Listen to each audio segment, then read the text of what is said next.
Hello. How are you? Are you okay? What are you doing? What are you thinking? What are you thinking about? Are you thinking about animals? Are you thinking about books? Are you thinking about movies? Are you thinking about food? Or are you thinking about colours? What colours are you thinking of? Are you thinking about blue? Are you thinking about yellow? Are you thinking about crimson? Or are you thinking about the colour red? Now, what do you think of when you think of the colour red? Well, I asked you on my Instagram about 3 hours ago, and here are the responses. Communism, communism, communism, communism. Juice, crabs and lobsters, clown, whiteboard markers, black pen, red pen, failure, wool and warm and love, the desert, passion, sunrise and protest signs, period, passion, question mark, weirdly the colour of many of my books, blood, love, bull, strawberry, hell, sometimes red flavour, by red velvet, something really bad has happened, lol, blood, roses, blood. Thank you for sharing with me what you thought of the colour red, but of course what's most important is, what do I think of the colour red? The colour red inspires and evokes the imagery of the red algae, which brings us to the topic for today, the beautiful, the crazy, the very old and kind of wacky red algae, red marine algae. So now, red algae isn't the name of a specific type of species. There are of course many subspecies of red algae, but rather the name red algae is given to the group of algae that are, you guessed it, red, and they belong to the phylum Rhodophyta and the kingdom Protista. I'm deciding to own my terrible pronunciation of scientific names, so come at me, bro. So in terms of where the red algae likes to thrive, approximately 5% of red algae occur in the freshwater environment and tend to veer towards warmer areas within that freshwater environment. An exception to this are the two species that dwell in coastal caves. So basically they are freakish troglodytes, and they are part of the asexual class of, you can come at me now, I'm failing at this, Cyanidophyceae. So yeah, this class is ultimately, although it's a subclass, if we remember kingdom, phylum, class, it's still under Rhodophyta. So let's talk about the red algae in terms of morphology, cell structure, and all that jazz. So the red algae morphology is quite diverse depending on what species, or depending in relativity towards other algae species. So when regarding the cells, on the outside of the cells have a double cell wall. The outer layer of the cell wall contains the polysaccharides agarose and agoropectin, and the internal walls are mostly cellulose, and this part, the internal wall, contains the red algae's gene-rich plastid genomes. So that is where all the genetic information be, not all of it, but rich areas. The red algae forms a distinct group that is characterized by having a eukaryotic cell without flagellas or centrioles. So normally a eukaryotic cell has centrioles. If you did biology, you will know that a eukaryotic cell usually has centrioles, which are vital components to mitosis. So if they don't have the mechanism, they don't have the component which catalyzes and organizes mitosis, then how do they reproduce? Well, stay tuned, we'll get to that soon. The pigment of red is imparted by the pigment called physoerythrin, which is a red protein pigment. Chlorophyll is the thing that makes plants green, but instead of just having chlorophyll, chlorophyll now has physoerythrin as an accessory pigment to the main pigment. So that is the main reason why the algae is a red color, as it accounts for the absorption of green and blue light and reflects red. As you can see from this spectrum graph, you'll see that there is a peak in absorption when it gets to green, meaning that it absorbs a lot of green light. If you compare this to a normal plant, you'll see a big dip in that area, because green light is reflected. That's why plants are green. And that's why in this chart, the value for the red is non-existent because it is not absorbed, it's just reflected. Thus, we see the red algae. Hello, it's 6 AM. I'd like to clarify what I meant by the red being non-existent. I was referring to the actual pigment, the red pigment phytosanitary. I'm gonna call it the red pigment. If you look on the spectrometer, the graph that I actually put next to myself, you'll see that the x-axis, when it becomes the red, when the value becomes red, the actual line in the value for the red pigment itself is at 0. It goes into the x-axis, meaning that there is no value, which shows that it is ultimately being reflected as it is completely not absorbed, unlike green and blue. And that is why it is red. You will see this for chlorophyll as well on the graphs. When it gets towards the green area on the x-axis, the value actually goes low, showing that it is not being absorbed, meaning that it is being reflected. I hope that makes sense. As I said before, the red pigment, the red reflecting pigment of phytosanitary isn't the only pigment, and they have other pigments such as chlorophyll, but not as much, of course. Beta, carotene, lutein, and zeaxanthin.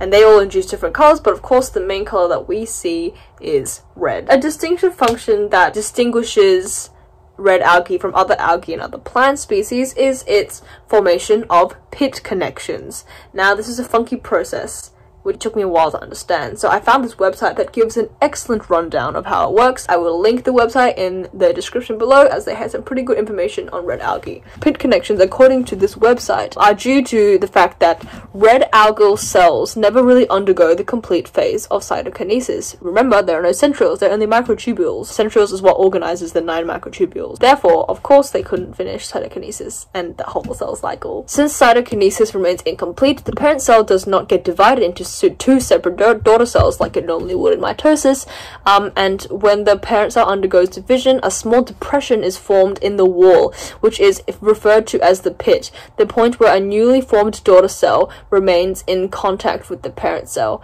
Let's draw it. This is a plant cell, okay?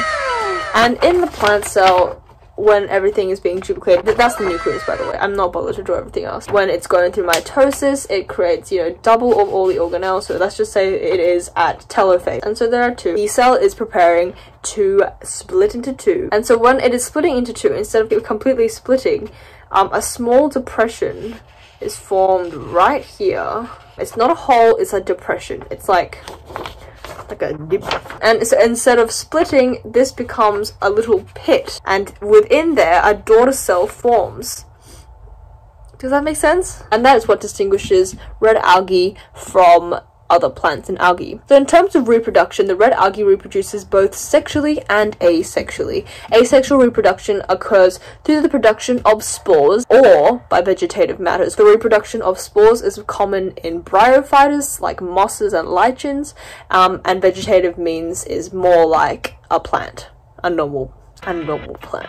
Examples of vegetative means include fragmentation, cell division, or propagules production. This part I just found so funny. So the red algae, of course, has female and male reproductive compartments. This is for the sexual reproduction side, but it doesn't have motile sperm. So that means the sperm itself can't move. A human sperm can move by itself. That's how it gets towards the ovule. Hence, it relies on water currents within its environment to transport their gametes to their female organs. This is all happening on like one algae. So on one side they have the male genitals, and on the other side they have the female genitals, shooting up the plant sperm that way and going into the female genitalia. And this movement is called gliding, and so these sperms glide to the carpogonium, which is the reproductive organs of the female side. Just to reiterate, this is Like, there is no such thing as a female and male algae. It says all one algae, but there are different compartments which represent the female and male reproductive organ. And the description of a trichogyne, a hair-like projection of the female reproductive system on a certain algae. Trichogyne will continue to grow until the sperm of the male glides towards it and fertilizes it. Once the trichogyne is fertilized, the cell wall at its base, the base of the trichogyne, will progressively thicken and separates that trichogyne from the rest of the carpogonium. So upon that collision of the sperm and the trichogyne, the walls of the spermatium and carpogium dissolve, and the male nucleus within the sperm divides and moves into the I physically cannot say the word carpogonium. Carpogonium. One half of the nucleus merges with the carpogonium's nucleus. So the sperm that is released by this algae, I love how Wikipedia has put it, it may have long, delicate appendages, which increases its chance of hooking up. Normal sperm be looking like that, right? Spermatangia